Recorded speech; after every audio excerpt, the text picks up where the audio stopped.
Next we are looking at the mean, standard deviation, and variance for discrete probability distributions. And we do have these three formulas here.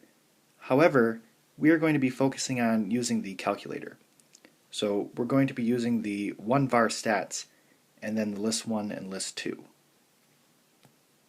So we enter in the amount of the claim in list 1 and the probabilities in list 2. And then quit out and press stat, go over to calc, select 1var stats, and then specify list 1, comma list 2. If you have the other version of the calculator, make sure to specify list 2 as the frequency list. And these are the 1var stats. So the mean is 9,400. The standard deviation is 17,989.99722.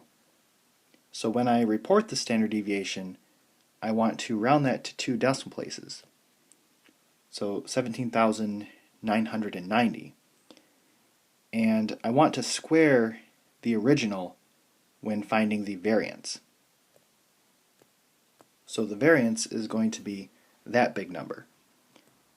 You'll also notice that the mean of 9,400 is the same as the expected value that we got on question 1 of this section.